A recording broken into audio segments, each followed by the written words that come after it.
Welcome to Do Not Talk. I'm your host, William Hall, broadcasting live from Kingsland, Texas, USA, with another episode of One for Israel's Anti-Semitic video, Part 7, with Rabbi Moshe Shulman. Just in case you missed the first 6 parts, just telling you exactly how wrong this thing actually is.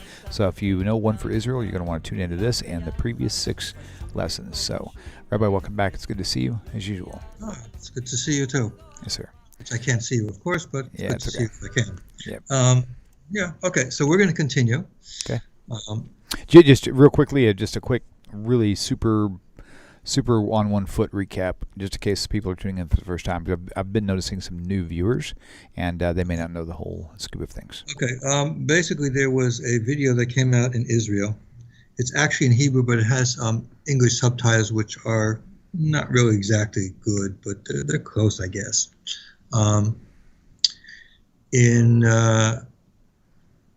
Which the material that's used there is very much against Judaism itself. And as we're going to see today, we're going to go over the borderline. Some of the stuff beforehand was like borderline anti-Semitism, although they made some accusations which were pretty bad, pretty much close to the blood libels that used to be in Middle Ages. So we're just basically going to continue on that. If you want to find out what it's about, just listen to the early ones. It's very hard to summarize because trying to pack everything into this as much as I can. So, people in Israel who can hear this, put in Hebrew and stuff like that. All right, carry on. Okay, this one we're going to do now, this particular group, this is number 7. 7 is a very good number. It's a very Jewish number. This one is probably going to be the most disgusting. It's also we're going to have to talk about serious some issues. This is dealing with some things that they brought up, which is accusing the rabbis of basically condoning or supporting sexual immorality.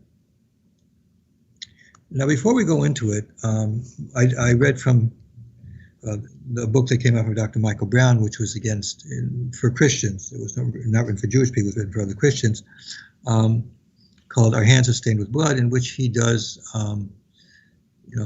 trying to inform Christians, like one for Israel, about the true story about the Jewish people and how you're supposed to act. I want to read a different one because he actually deals with this particular issue here. It's got about a page and a half. I just want to read it. I usually don't like reading from books this amount of time, but he covers in general issues, and we're going to cover these things in specific. So he has a chapter on lies that I said about the Jewish people. And one of the lies he talks about is going to talk about here, and I'm going to read what he has. It's not very long. The Talmud not only condones child molestation, bestiality, and other forms of immorality, it actually sanctions them. Now, what we're discussing now is actually One for Israel, making exactly these types of claims. So Dr. Brown, being very familiar with this stuff and trying to write about it, and sincere about it, let me read from what he says here. And then we're going to actually go through, we're going to look at the text and everything like that they claim a little bit more in detail. Aside from the fact that neither Jesus nor the apostles ever charged even the worst of Jewish leaders with such sins, Jewish history testifies to the exact opposite of this groundless slander. It is universally recognized that observant Jewish communities have an extraordinary low rate of crime, sexual immorality, and perversion. Yet these well-known facts have not stopped some Christian authors from completely twisting the words of the Talmud. When I say Christian authors here, you should have in mind One for Israel, because this is exactly what's going on here. Taking quotes entirely out of context and presenting the Talmudic rabbis as perverts. By the way, if you want to understand what the Talmud says, you should ask a rabbi, which is what I'm here for, not someone filled with anti-Jewish sentiments, which is One for Israel. It is also strange that these same rabbis can be accused of being strict legalists in one breath, while in the next breath they are accused of being central libertarians. It would take too much time here to examine some of the most common misrepresentations of the Talmud, but one case in point will suffice. Critics say that the Talmud sanctions child abuse, since the Talmud says it was taught, Rabbi Shimon ben Yochai stated, the proselyte who was under the age of 3 years old and 1 day is permitted to marry a priest. For it is said, but all the women, children that have not known men by lying with him, keep for yourselves, and Pinchas surely was with them. Consequently, we are told by a concerned Christian minister, Ben Yochai's permission for sex with 3-year-old girls stands for all time. And he adds, in order to stem the plague of child abuse within the Orthodox Jewish community, Israel's Supreme Rabbinic Court of Appeal needs to confront pedophilia in the Talmud and declare it no longer halachic, no longer legal. The truth is that the Talmud is saying no such thing. Instead, it is referring to the age when the girl was converted to Judaism, not the age when she can be sexually joined to a man. This way, if she converted before the age of 3, she was fit for a priest. If after 3, she is not. The expanded translation of Rabbi Adon Steinsaltz makes this perfectly clear. The Gemara, in the Talmud, cites another ruling of Rabbi Shimon Bar Yochai, also related to the discussion of defining who is considered a virgin. It is taught in a Braita that Rabbi Shimon ben Yochai says, a female convert who converted when she was less than 3 years old and 1 day is permitted to marry into the priesthood, as it is stated, but all the women, children, that have not known man, by lying with him, keep alive for yourselves. This verse indicates that these women were fit for all of the warriors, and since Pinchas the priest was with them, it is clear that the young converts were permitted to priests. So there is no ambiguity about what the text says, not having religious Jews through the age, nor have religious ages been marrying 3-year-old girls. How sickening it is to think that in our day, ordained ministers are spreading filthy lies like this. Similar to this, it is a libelous claim based on the same Talmudic discussion that if a 2-year-old girl is sexually violated, it is nothing. Doesn't that sound absolutely terrible? Unfortunately for the Jew haters, that's not what the text means. Rather, it's saying that as far as a woman's status as a virgin, if she was violated before she was 3, it is no difference if she was accidentally penetrated by a stick. She should still be considered a virgin. So it is actually a compassionate ruling rather than a perverse ruling. Here you have the anti-Semites, no shame. But so he talks about a specific person, whatever. Okay, so I want to keep this in mind because the discussions that we have now here from One for Israel is basically about the same issues, accusing the Jewish people of being sexually immoral. So let me do the first one. He brings from a Rav Ayir Karim, who apparently was a chief rabbi with the IDF, the Israeli army, in which he says that rape by soldiers is allowed. Now, this actually is something I know about. It was very controversial, and he was attacked from that. I think he probably even backed down from it because all the rabbis attacked him what he was saying. But the context here is not given. But the context is very not well known. There is a law in Deuteronomy, chapter 21, verses 10 through 14.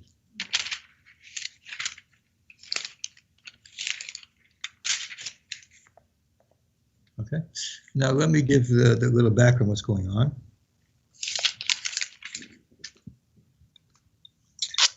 When the Jewish people came into the land of Canaan, they were commanded to perform certain, they were commanded to make war against the people there.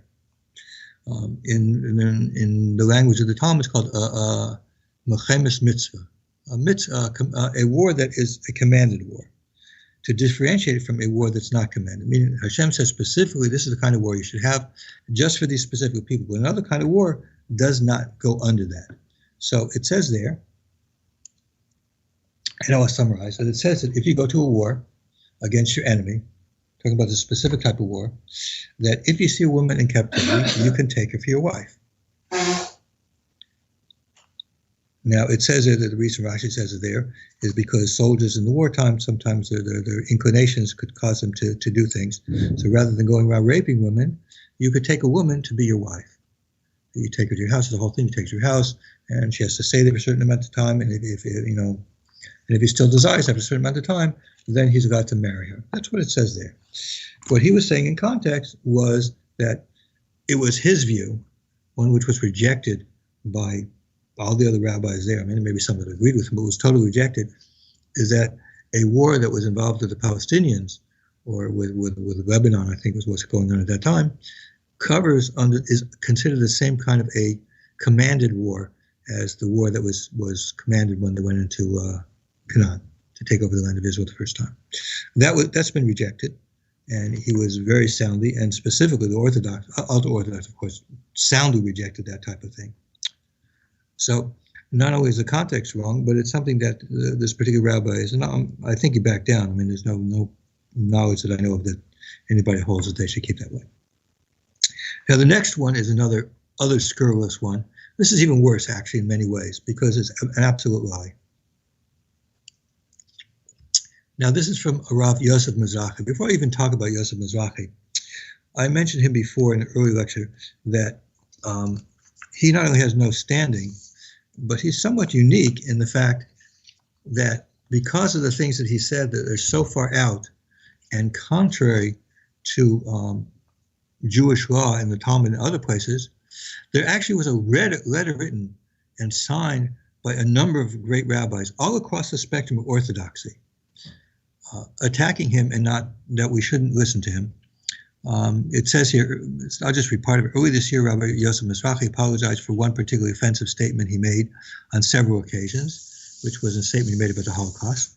But it says also he has repeatedly arrogated to know why unfortunate things happen to various people. And other things that he does, he presents Torah in a wrong way that's not correct. Now, the interesting thing of who signed this is we have people from all over the Orthodox spectrum. And so, for example, we have two Debbas here, the Boston Rebbe from Jerusalem, who I know, and the Rebbe from Milwaukee, Milwaukee Rebbe.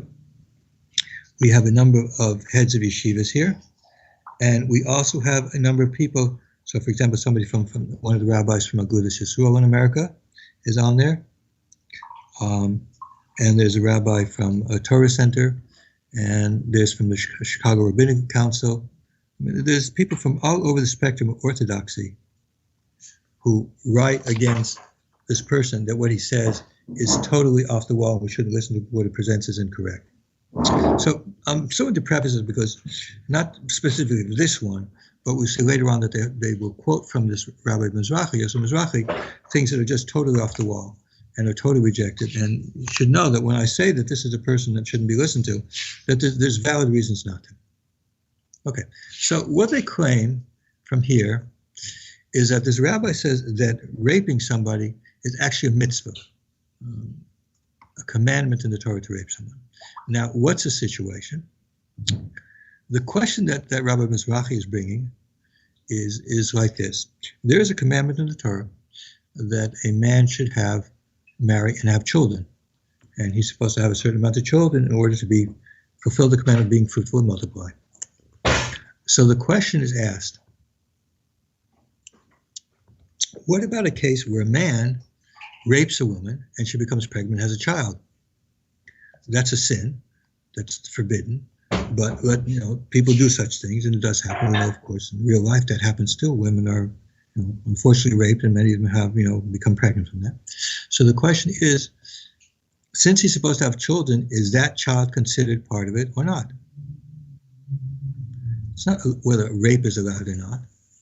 It's a question of, is that child born considered in some way his child, and so he's fulfilled the commandment or not?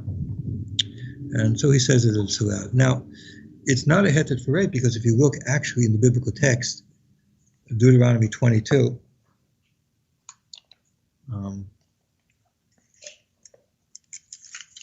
28 and 29, let me take a look at that.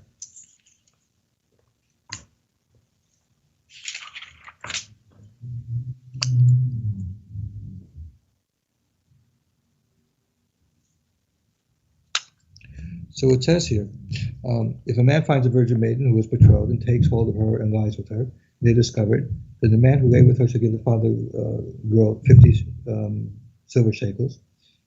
Okay, there's a payment that has to be made. It's a fine. In the Torah, rape is in the law system, it's a criminal offense. You would send somebody to prison. In the Torah, rape is considered like any time of battery, where you cause harm to somebody, in which the person has to pay money because of the damage that they did to the person. So if you hit somebody, for example, and you knock out the tooth or something like that, you have to pay for them. Well, rape is an assault, a physical action. So the Torah requires you to pay for it. Now, what they say in the English, they say it's a good deed, translating mitzvah into a common mistranslation of good deed. Mitzvah means a commandment, which is, of course, a lie. Nobody says that it's a commandment to rape. The question is whether the child that is born is counted in whether he has fulfilled the commandment or not. Okay, it has nothing to do with rape being allowed or not. The Torah forbids it.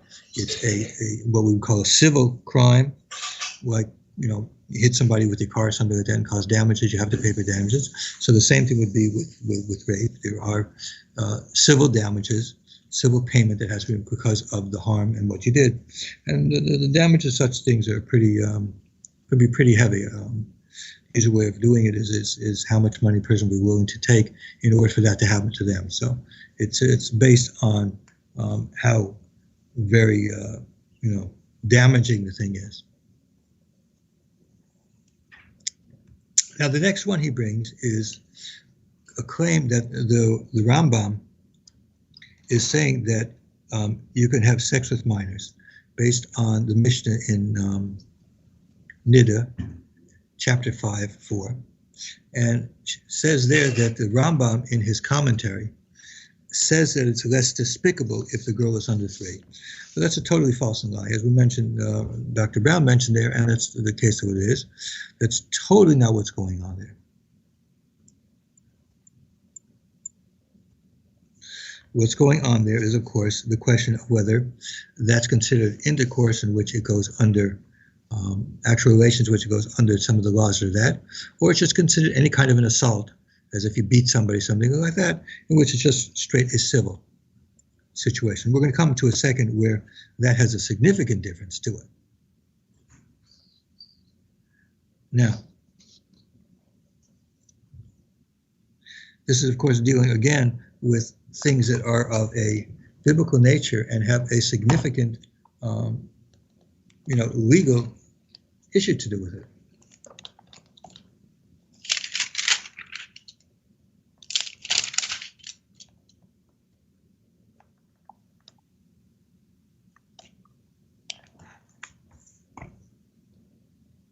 Okay, so let's continue. I want to go with that. Now, as I mentioned, Dr. Brown wrote a book. He's also in the process of writing another book, which he sent me the chapter dealing specifically with Talmudic things. So he actually discusses this one there.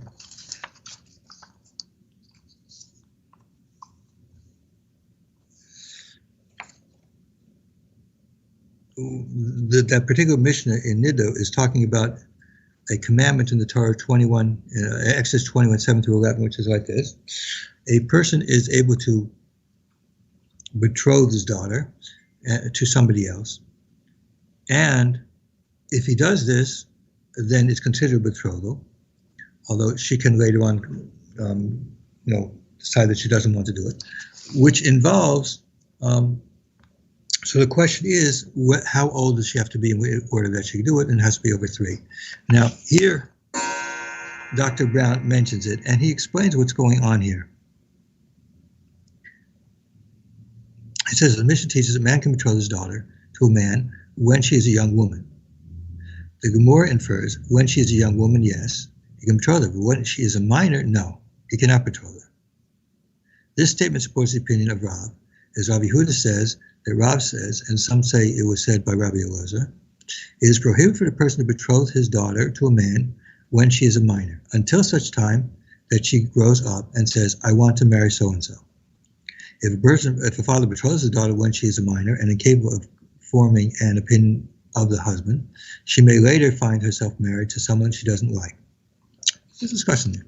So the issue that in that mission is talking about that, the age in which is the youngest age, and she, of course, still has the view that she can say that she doesn't want it or not. To say that the Torah, that the rabbis say that sex with minors is allowed is an absolute distortion of that. And anybody who is sincere and wishes to know what the truth is can see that that's not the case. Now, he goes after that. She goes after that and says, well, the reason for this, of course, we see that how truthful this is a Ram Stav, and he's supposed to have said that sex with a girl under 3 is not considered intercourse. As we discussed before, he does leave out the context of it, and as Dr. Brown has pointed out, the question here is not as to whether she's still considered a virgin or not, and under a certain age, it's not considered a virgin. Now, it had the Anastasia, the person talking about, talks about the physical part of the woman's body that there, but that's actually not the case. It doesn't make a difference or not. If a woman is a virgin, whether or not her hymen has been broken or not, it has to do as to whether she's had physical relations that are considered physical intimate relations. And a girl under 3, they are not considered, as Dr. Brown says, is actually a very enlightened thing, that if somebody would, God forbid, do such a thing like that, then she would not be penalized. She should still be considered a virgin under that. And that's what Rabbi Avram Stav was talking about. There's no permission for that. Dr. Brown says that, and we know that this is the case. Next is a passage from the Rambam where he deals with the chapter there is called the laws of Isur Bia, those prohibited intimate relations that there are. Now, here what they're trying to say is the Rambam says that there's no punishment for raping a girl who is under 3. As I already mentioned, that's not the case. In fact, it's considered any kind of a battery where one causes harm to somebody would be punishable in the same way. But let's see what they're trying to do. Okay, in this chapter here, chapter 1, the same in chapter 1, the law number 13 is trying to say it, but they don't give the detail of what's actually going in chapter 1. Chapter 1 is starting off talking about those relations where there's actual intimate relations having occurred in which they are prohibited. So the paragraph 1 through 7 discusses which things are prohibited, which relations are considered, prohibited, daughters, etc., etc. It takes 1 through 7. After he finishes it, he makes clear that in 1 through 7 that those who violated, both the man and the woman who would violate any of these things that are prohibited, like say a man has relations with his daughter, okay, both of them would be liable to punishment. Both of them would be liable to punishment, biblical punishment. Then it discusses. Now that's with consenting, like an old enough daughter to consent or to be able to choose, not an innocent one. No, this is talking specifically people who are adults. That's what I want to clarify. Very good. Yeah. This is specifically for people who, these laws are discussed in the Torah itself in Leviticus in detail. But the Rambam here is just talking about them because his work is to summarize everything that's in the Torah and the legal implications of what it is. So he's talking about all those things that talk about relations with your husband, your mother's wife, your father's wife, your brother's wife. All these kinds of things are prohibitions that are among the most serious prohibitions that there are. And in which case he's discussing here, both the people, both the male and the female who are involved with it, are liable to the severe punishments that appear in the Torah itself. Okay, when he gets in number 8, when he gets to 8, he starts talking about under which conditions that these happen. Are these severe punishments in force? So in number 8, he talks about the issue of somebody who intentionally does it. Number 9, he talks about if somebody is forced. So, for example, if a father forces his daughter to have relations, since she's forced, she's not punishable because she didn't want to do it. Okay?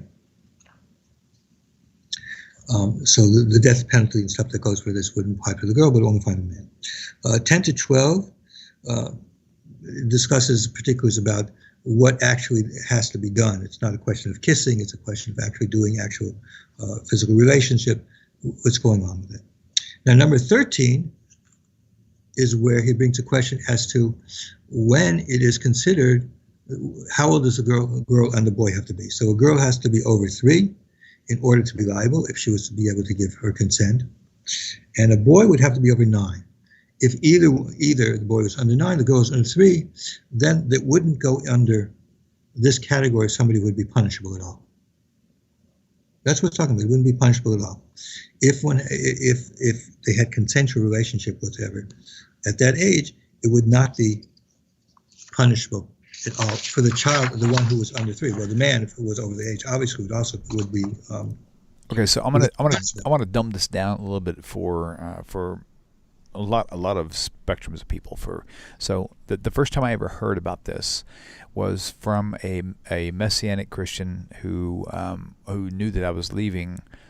Also, I was Christian born and raised, but then I switched to Messianic Christianity. They called Messianic Judaism. And then when I started leaving to go towards, leaving the New Testament behind, this one person who I'd known for years sent me a link. It was actually a Christian link that said that, don't trust the rabbis because the Talmud, the oral law, condones pedophilia. And I'm like, are you kidding me? I was blown away. And so when he told me this, I actually at the time I had a really good friend of mine who was very well trained in the oral law. And so I asked him, and he just busted out laughing. And I was like, dude, how can you laugh at such a thing? He goes, you have no idea what you just opened up. He goes, that has nothing to do with that at all. He goes, all that has to do, that whole thing has to do with protecting an innocent child.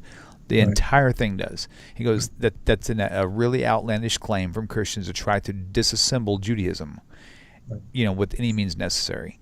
And the point is the point that I wanted to make is the whole discussion there has nothing to do with whether a girl under 3 is allowed to have it or not. It has to do as to whether you're punishable by certain things it says in Torah and Leviticus, as to whether it would apply. And for a girl under 3, these things don't apply. Again, if you have relations with a girl under 3, it's considered any kind of damages that you would have. It's an assault on a person. Is a civil damage, and you're taken to a court, and you would have to pay probably a significant amount, because I don't think too many, because it's based on whether a person would be willing to do that. But the point is, it's not to condone the adult; it's to protect the child. No, say that the child is not liable for anything. Right. Very good. Okay. To show that the liability is not there. It's actually the adult who is always liable in such cases, and the one who's a minor is liable. And they use the age of 3. That's just that's a chosen age of 3. We have to also remember that we now marry very late. People don't marry late into the 20s, but there was a time when the norm for marriage was actually your early teens, because people were, first of all, they lived less, but second of all, their lives were much more mature. You'd be working by the time you're 5. In the agricultural societies, you're working by the time you're 5. So you're things are totally different because of that. And so people mature. When you have to work and you have to do things when you're younger, you mature much faster. We mature much older. In fact, I don't think if you haven't reached 30 yet, you haven't really matured yet. But that's a different story. Okay, so what she ends up saying after this is that after this discussions here, which are there, he says that the rabbis shows that the rabbis discuss a lot of foolish things. Well, the problem is that it's not really foolish at all, because it deals with the laws that are spoken in 2 places in the Torah. One is Leviticus 18:6-20, and the other place is Leviticus 20:7-21, which is talking about sexual violations of relations that are not allowed to be, that are not allowed.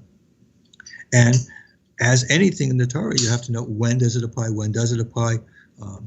If a woman's raped, if somebody rapes his sister, does that mean that both of them are supposed to be punished or not? Okay, how do we know what it is?